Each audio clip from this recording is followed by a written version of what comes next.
Hello friend. आज हम बात करते हैं package of practice for rose cultivation. ये टॉपिक बहुत ही महत्वपूर्ण टॉपिक है।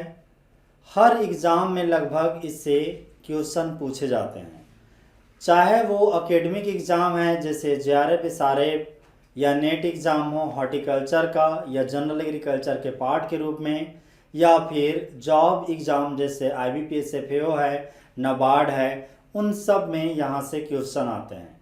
यहाँ तक कि एग्रीकल्चर ऑप्शनल के टॉपिक के रूप में या स्टेट पीसीएस के एग्ज़ाम के रूप में यहाँ से प्रश्न आते हैं। कारण यह है कि रोज़ एक महत्वपूर्ण फ्लावर है, न केवल इंडिया में बल्कि पूरे वर्ल्ड में। मैं हूं रूप सिंह मैत्री, पूर्व कृषि वैज्ञानिक एचसीआर।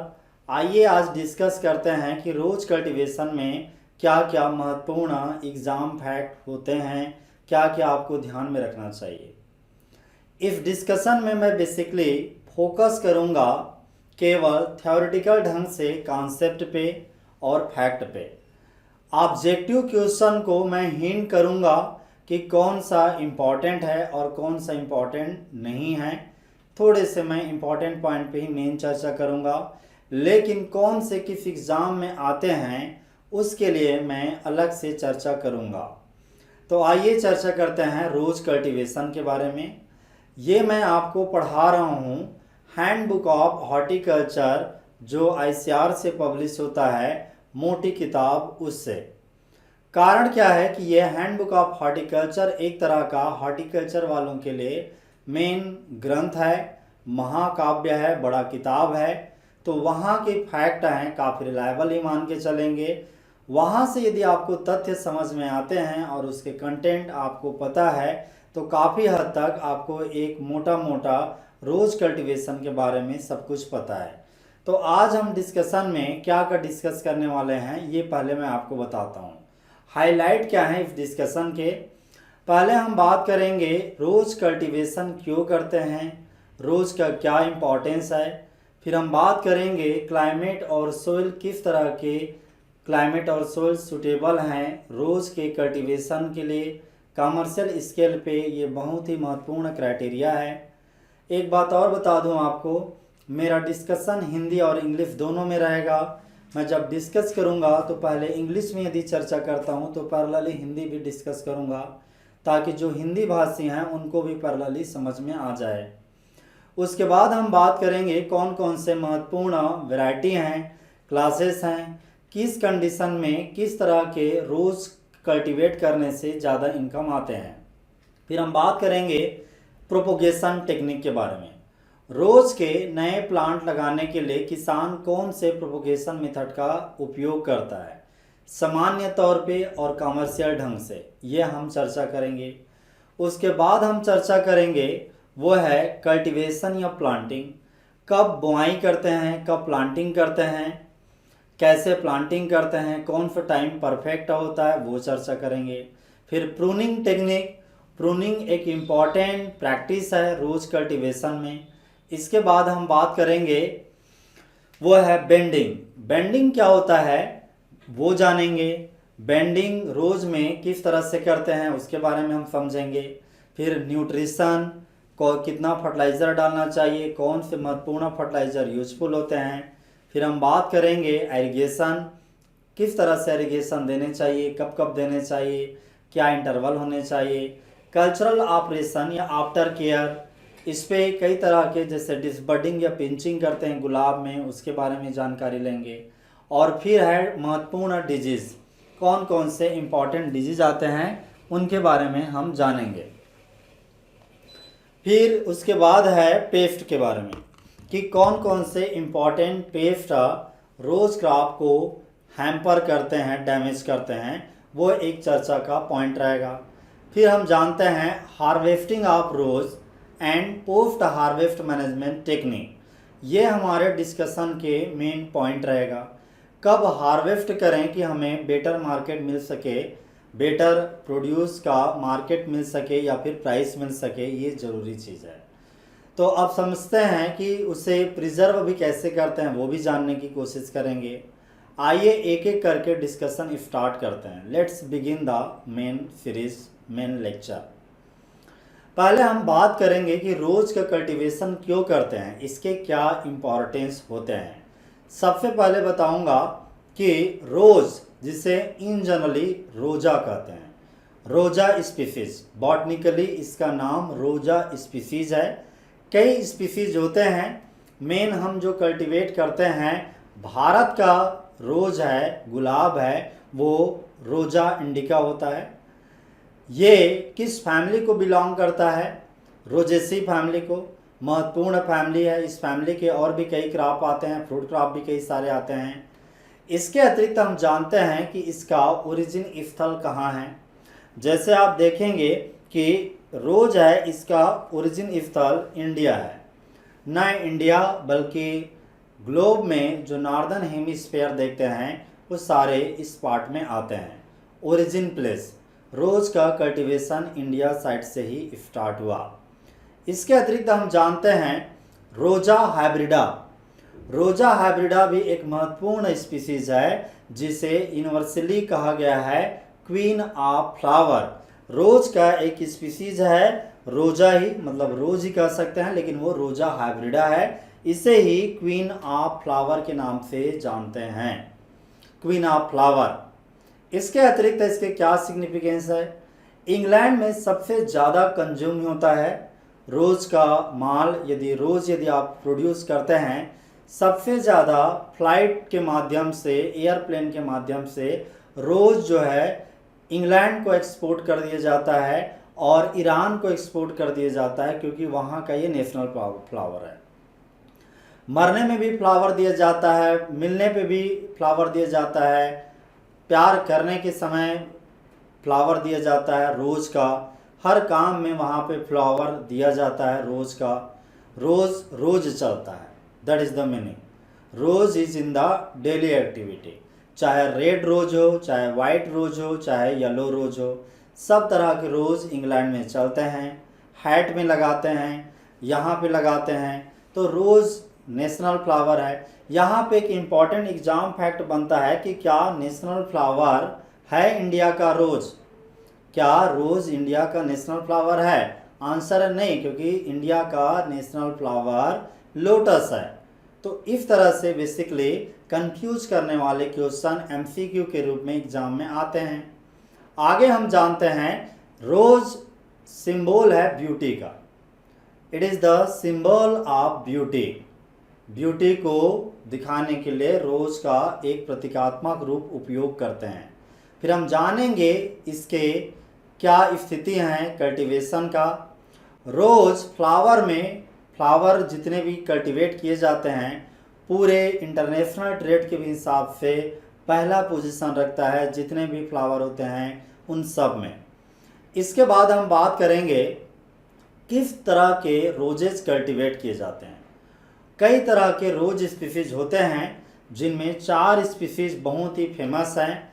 इनके क्लासेस के रूप में हम इन्हें स्टडी करेंगे।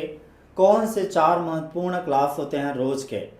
पहला होता है हाइब्रिड टी रोज।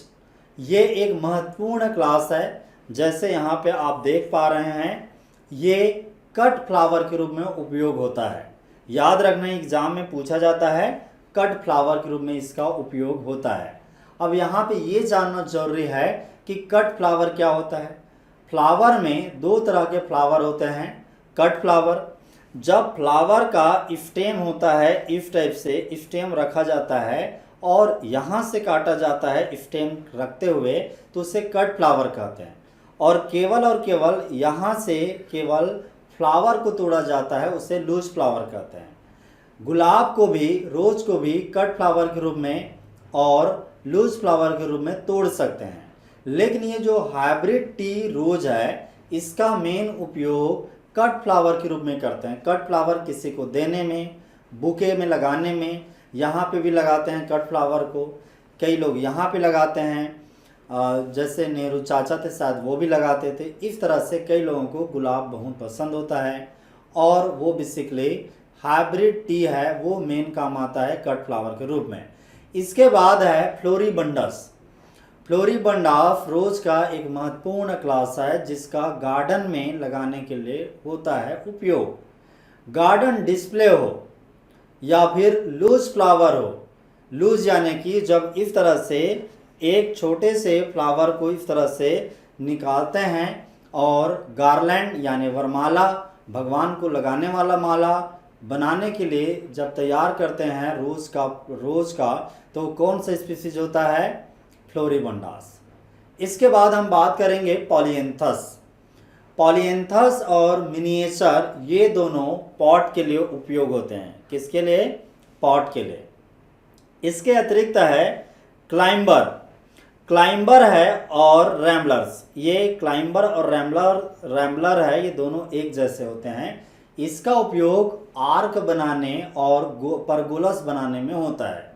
आर्क यानी कि घर के सामने में जो इस तरह का धनुष की तरह एक आर्क बनाया जाता है गेट पे, और यहाँ पे पेड़ लगाया जाता है तो पेड़ इस तरह से आने लगते हैं, ये आर्क होते हैं। इसी तरह का परगोला होता है। इसी में चढ़ने वाला रोज यानी कि क्लाइंबर या रैम्बलर रोजेस का उपयोग करते हैं। आगे हम बात करेंगे इंडिया में क्या स्थिति है।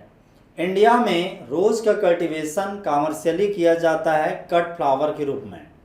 इसके अतिरिक्त आपको जानना चाहिए लूज फ्लावर बेसिकली भारत में गार्लैंड यानी कि वरमाला या माला बनाने में तैयार करते हैं, जैसे यहाँ पे आप देख पा रहे हैं। इस टाइप का दिखाई देता है गार्लैंड रोज का बना हुआ। उसके अतिरिक्त दो स्पीसीज रोज के होते हैं। एक का नाम है डोमेस्टिक रोज यानी कि रोजा डैमसिन, और दूसरा है एडवर्ड रोज यानी कि रोजा बोरबैनी। ये कल्टीवेट किए जाते हैं किसके लिए? गुलकंद के लिए, रोज अटर यानी कि रोज ऑयल, रोज शरबत, गुलाब जल और पंखुड़ी के लिए। तो ये बेसिकली ये क्या हैं? ये वैल्यू एडेड प्रोडक्ट हैं रोज के। These are the value added product of the rose. और यहाँ पे आप देखेंगे कि किस तरह का दिखाई देता है डैमस्क रोज यानी कि रोजा डैमसिन, ये इस तरह का दिखाई देता है। एडवर्ड रोज को देखते हैं, एडवर्ड रोज इस तरह का दिखाई देता है। और इनसे बनता है गुलकंद। गुलकंद देखिए इस जैसे दिखाई देता है। गुलकंद गुलाब से बना एक ऐसा प्रोडक्ट है जो शुगर और पेटल, गुलाब के पेटल यानी पंखुड़ियों को मिला करके 1:1 रेशियो में मिला करके बनाया जाता है। पान में मीठापन लाने के लिए इसका उपयोग करते हैं। स्वास्थ्य के लिए भी यूजफुल है। इसके अतिरिक्त रोज अटर रोज ऑयल भी काफ़ी फेमस है। रोज ऑयल सबसे महंगा ऑयल में से एक है, जिसका उपयोग फ्रैग्रेंट बनाने में, साबुन बनाने में, डिओड्रेंट बनाने में उपयोग करते हैं रोज अटर का। रोज शरबत या फिर गुलाब जल समझते हैं। गुलाब जल यहाँ पे आप देख सकते हैं, यह है गुलाब जल। इसका उपयोग फेस को धोने में, नहाने समय में, बॉडी में फ्रेशनेस लाने में करते हैं।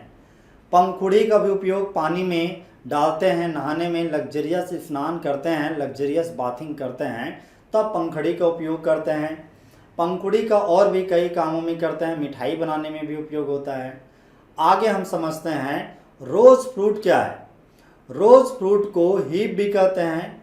रोज में जब फ्रूटिंग आती है तो इस तरह से फ्रूटिंग या फ्रूट पार्ट दिखाई देता है, इसे हीप कहते हैं। ये विटामिन सोर्स का अच्छा पार्ट है। कई एग्जाम में ये पूछा गया है कि रोज फ्रूट या रोज हीप किस विटामिन का मेन सोर्स है? आंसर है विटामिन सी। आगे हम जानते हैं रोज सीड। इस तरह के इस फ्रूट के अंदर में सीड होते हैं। इस सीड को कहते हैं एसनी। और ये जो फ्रूट है ये साइंटिफिकली क्या है? ये हाइपेंथियम। इसके ऊपर वाला पोर्शन जो गुदा जैसे होता है वह है हाइपेंथियम। बॉटनिकली इसे समझ के रखें।